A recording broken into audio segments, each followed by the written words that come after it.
Gold hub తాకట్టులో ఉన్న బంగారాన్ని విడిపించి కొనబడును. అదే రోజు ఆన్లైన్ ధరకు కొని డబ్బులు ఇవ్వబడును. నమస్తే, వెల్కమ్ టు మనం టీవీ. ప్రస్తుత ఏపీ రాజకీయాల గురించి మనతో మాట్లాడడానికి సీనియర్ అనలిస్ట్ డివి శ్రీనివాస్ గారు మనతో ఉన్నారు. నమస్కారం సార్. నమస్తే సార్, 2 రోజుల నుంచి సోషల్ మీడియాలో ఫుల్గా వైరల్ అవుతున్న ఇష్యూ ఇది. అంటే పిఠాపురంలో వంగా గీత గారు తన నామినేషన్ వెనక్కి తీసుకుంటున్నారంటూ చాలా వార్తలు ఎక్కువ వస్తున్నాయి సార్. అంటే నిజంగానే నామినేషన్ వెనక్కి తీసుకుంటుందా అని, ఇందులో వాస్తవం ఎంత సార్? 1,00,000 ఓట్ల పైగా మెజార్టీతో పవన్ కళ్యాణ్ గెలుస్తున్నాడు. పిఠాపురంలో డిపాజిట్ కూడా రాదు ప్రత్యర్థులకు అనే పరిస్థితుల్లో వంగా గీత ఆమె నామినేషన్ వాళ్ళ స్క్రూటినీలో మరి ఆమె ఉపసంహరించుకుంటుందనే వార్తలు వస్తున్నాయి కదా. అంటే డిపాజిట్లు కూడా పోతాయన్న భయంతో వంగా గీత నామినేషన్ ఉపసంహరించుకుంటుందా అంటే వాస్తవం అనుకో. ఎందుకని ఇంకా 14 రోజులు ఎన్నికున్న పరిస్థితుల్లో ఆమె సుదీర్ఘ రాజకీయ జీవితం, ఆమె పార్లమెంట్ సభ్యురాలుగా చేసింది. ఇలాంటి పరిస్థితుల్లో మరి జగన్మోహన్ రెడ్డి నుంచి వచ్చేటటువంటి ఆర్థిక అండదండలు కోల్పోతుందా? పవన్ కళ్యాణ్ని ఓడించడం కోసం ఇవాళ 100 కోట్లు గుప్పిస్తున్నాడు జగన్మోహన్ రెడ్డి. వంగా గీత ఉంటేనే కదా. ఆమె కనుక ఉపసంహరించుకుంటే మరి ఆ డబ్బు ఎట్లా? జగన్మోహన్ రెడ్డి ఇచ్చే డబ్బు కోసమైనా వెళ్ళాల్సిన లోన్లన్నీ కూడా వెళ్తూ ఉన్నాయి కదా సార్. అప్పుడే జగన్మోహన్ రెడ్డి నుంచి వరదై పారేటటువంటి 100 కోట్ల కోసమైనా వంగా గీత కంటిన్యూ అవుతారు. అంతే తప్ప రాబోయే ఓటమిని ముందే గ్రహించి బుట్ట సర్దేసుకోవటం, తట్ట సర్దేసుకునే పరిస్థితిలో వంగా గీత ఉందని అనుకోను అన్నమాట. కాకపోతే వారు వన్ సైడ్.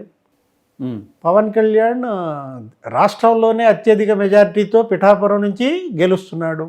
ఓకే, పులివెందుల్లో జగన్మోహన్ రెడ్డి ఎదురుతున్న పరిస్థితుల్లో ఇప్పటిదాకా జగన్మోహన్ రెడ్డి మెజారిటీ అత్యధికం అనుకుంటారు. ఇప్పటిదాకా కుప్పంలో చంద్రబాబు నాయుడు మెజారిటీ అత్యధికం అనుకుంటారు. అలాంటిది కుప్పంలో చంద్రబాబు మెజారిటీ కన్నా పులివెందుల్లో జగన్మోహన్ రెడ్డి ఆయనే ఎదురెత్తున్న పరిస్థితుల్లో పిఠాపురంలో పవన్ కళ్యాణ్ 1,00,000 ఓట్ల మెజారిటీతో గెలుస్తున్నాడు. తెలుగుదేశం తర్వాత జనసేన ఏకమయ్యేసరికి ఏమవుతుంది అక్కడ? ఇక ప్రత్యర్థి డిపాజిట్లు కోల్పోతున్న పరిస్థితి అన్నమాట. ఇప్పటిదాకా పిఠాపురంలో బలం తెలుగుదేశంకు ఉంటుంది, జనసేన బలం జనసేనకు ఉంటుంది. ఈ ఓట్ల చీలిక 2 పార్టీల మధ్య వైసీపీ లాభించేది. ఇప్పుడు 2 ఓట్లు ఏకమవడం వల్ల వైసీపీకి అక్కడ డిపాజిట్లు పోయే పరిస్థితి. ఇలాంటి స్థితిలో ఎందుకమ్మా గీత తప్పుకుంటే పోలా? మరీ ఘోర పరాజయంతో నువ్వు రాజకీయ సన్యాసం తీసుకునే కన్నా, ఎందుకంటే రేపు పొద్దున అక్కడ వంగా గీత ఓడిపోతే ఇక ఆమె రాజకీయ చరిత్ర ముగిసిపోతుంది. అలాంటి పరిస్థితుల్లో మరి నువ్వు ఇప్పటికైనా నామినేషన్ ఉపసంహరించుకుంటే పరువు దక్కుతుంది, గౌరవం మిగులుతుంది. ఇప్పటిదాకా నీకేదో కొద్దో గొప్ప విలువ ఉంది, ఆ విలువ పోగొట్టుకోవద్దని సన్నిహితులు ఎవరో చెప్పుంటారు. మరి చూడాలి, ఇప్పుడు టైం ఉంది కదా, ఇంకో గంట సేపు 2 గంటలు ఉంది నామినేషన్ ఉపసంహరణకు. ఒకవేళ వంగా గీత నామినేషన్ ఉపసంహరిస్తే అది ఝలక్. ఏది జగన్మోహన్ రెడ్డికి అది మామూలు ఝలక్ కాదనమాట. అలా జరుగుతుందని మనం అనుకోం. ఇప్పుడు ఒక రకంగా బెట్టింగ్లు జరుగుతున్నాయి ఆంధ్రప్రదేశ్లో. ఏంటి, పిఠాపురంలో పవన్ కళ్యాణ్కి ఎక్కువ మెజారిటీ వస్తుందా, కుప్పంలో చంద్రబాబుకి ఎక్కువ మెజారిటీ వస్తుందా? అంటే ఇప్పుడు ఓన్లీ మెజారిటీ మీదే బెట్టింగ్ జరుగుతుంది సార్. అయితే హిందూపురంలో బాలకృష్ణకి ఎక్కువ మెజారిటీ వస్తుందా, లేకపోతే మంగళగిరిలో లోకేష్కి ఎక్కువ మెజారిటీ వస్తుందా? ఇట్లా ఈ 4 మెజారిటీల పైన బెట్టింగ్లు జరుగుతున్నాయి. అంటే ఫస్ట్ టైం సార్ మెజారిటీ మీద బెట్టింగ్ జరగడం అయితే ఫస్ట్ టైంలా ఉంది ఇది. అంతే కదా. ఎందుకంటే ఒక ప్రభంజనం కనపడుతోంది. తెలుగుదేశం జనసేన ప్రభంజనం ఒక సునామీగా మారినటువంటి పరిస్థితుల్లో ఇక వైఎస్ఆర్ కాంగ్రెస్ పార్టీ కొట్టుకుపోతున్న దీంట్లో ఇవాళ ఏం చేస్తున్నారు? గెలుపు వైసీపీ తెలుగుదేశం మధ్య బెట్టింగ్ జరగట్లేదు. వైసీపీ గెలుస్తుందని ఎవరు బెట్టింగ్ వేయడం లేదు. తెలుగుదేశం మెజార్టీలు జనసేన మెజార్టీల మీద ఎవరు ఎక్కువ మెజార్టీ కొడతారన్న దానిపైనే బెట్టింగ్లు జరుగుతున్నాయి. సార్, అయితే ఇంకొకటి, గ్లాస్ సింబల్ కామన్ సింబల్గా ప్రకటించాలంటూ కొంతమంది కోర్టులో దాఖలు చేయడం జరిగింది. అయితే దాని మీద ఏంటి సార్? అంటే నిజంగానే కామన్ సింబల్గా ప్రకటిస్తున్నారా? జగన్ కుట్ర భగ్నమైందా? గాజు గ్లాసు గుర్తుని జనసేనకు దూరం చేయటమా? అంటే గ్లాస్ ఫీవర్ వచ్చిందా జగన్మోహన్ రెడ్డికి? పవన్ ఫీవర్తో విలవెల్లాడిపోతున్నాడా అంటే ఒక రకమైన ఓటమి భయం. గాజు గ్లాసు తన జీవితాన్ని ఇవాళ మార్చేసింది, తలకిందులు చేసింది. గ్లాస్ వచ్చి తనకు గుచ్చుకుందన్న బాధ కనపడుతుంది ఎవరిలో? జగన్మోహన్ రెడ్డిలో. గ్లాస్ అంటే గాజు కాదు, గ్లాస్ అంటే సైన్యం, కనిపించని సైన్యం. గ్లాసు పదునెక్కితే ఏమవుతుంది? పగిలితే పదునెక్కుతుంది, పగిలే కొద్దీ పదునెక్కుద్ది. పగిలే కొద్దీ గ్లాసు పదునెక్కుతుంది. ఎందులో డైలాగ్ అది? Bhagat Singh sir, Ustaad Bhagat Singh, Pawan Kalyan dialogue. ఆ పగిలిన గ్లాస్ తీసుకున్న విలన్లందరినీ ఊసకోత కోస్తాడు. అంటే ఇంతకు ముందు ఎలక్షన్లో పగిలింది, ఈ ఎలక్షన్లో అందరం కోస్తున్నట్లు అర్థం సార్. దాంతో గ్లాసు పగలాలని కోరుకోకూడదు. ఎందుకంటే గ్లాసు పగిలితే పదునెక్కుద్ది, పదునెక్కితే గుచ్చుకుంటుంది. కాబట్టి తెలివిగలాడెవ్వడు గ్లాసు పగలగొట్టాలనుకోడు, తెలివిగలాడెవ్వడు గ్లాసు పగలాలని కోరుకోడు. తెలివి తక్కువవాడు జగన్మోహన్ రెడ్డి లాంటి వాళ్ళు ఇవాళ గ్లాసు పగలాలని కోరుకుంటున్నారు.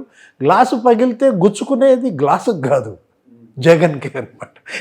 అది ఇవాళ మనకు కనపడుతుంది. ఎందుకు పవన్ కళ్యాణ్ అంటే అంత భయపడుతున్నారు? పవన్ కళ్యాణ్ ప్రసంగాలంటే ఎందుకు అంత భయపడుతున్నారు?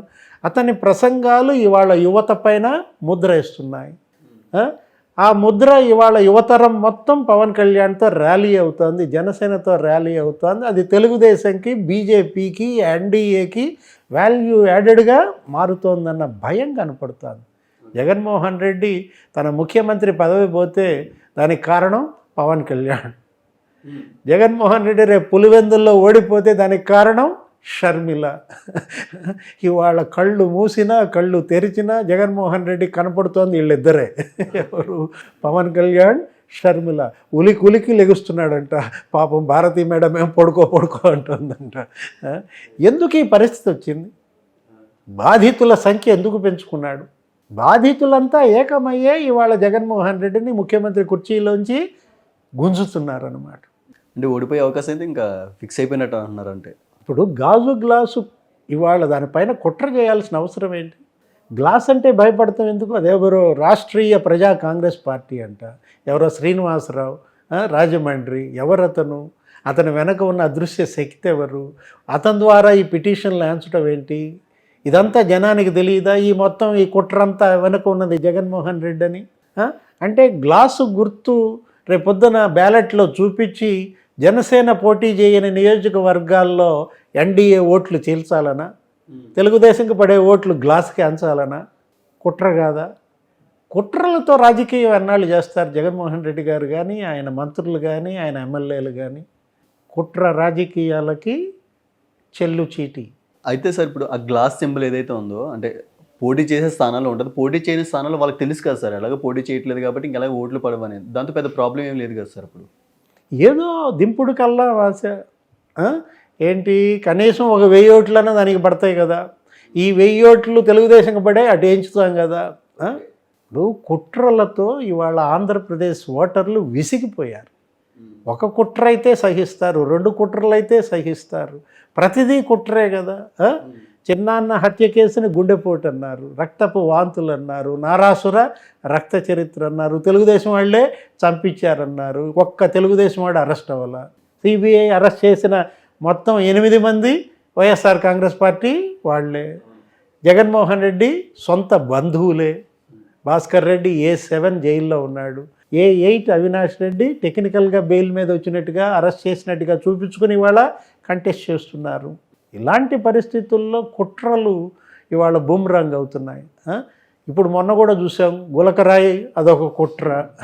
ఆ రాయి ఏమైందో తెలియదు, దెబ్బ కూడా పోయింది, స్టిక్కర్ పోయింది, కనీసం దెబ్బ తగిలింది కానీ కనీసం కుట్లేసిన గుర్తులు కూడా లేవు. ఎఫెక్ట్ అనుకుంటా సార్ ఇదంతా. ఇవాళ ఎక్కడో కోడిగుడ్డు పడింది అంటున్నారు, మొన్న ఎప్పుడో చెప్పు పడింది అన్నారు. నెల రోజుల క్రితం గుత్తిలో చెప్పు పడింది, 15 రోజుల క్రితం విజయవాడ సింగనగర్లో రాయి పడింది, ఇవాళ ఎక్కడో చౌడారంలోనో ఎక్కడో ఉత్తరాంధ్రలో కోడిగుడ్డు పడింది అంటున్నారు. ఇవంతా కూడా ఏంటి? వ్యతిరేకత, ప్రజల్లో వ్యతిరేకత ఇవాళ ప్రభంజనంలాగా మారింది. ఈ వ్యతిరేకత, ఈ సునామీలో ఇవాళ జగన్మోహన్ రెడ్డి కొట్టుకుపోతున్నాడు. సో చూద్దాం సార్ ఏం జరగబోతుందో. Thank you sir, thank you so much. నమస్తే.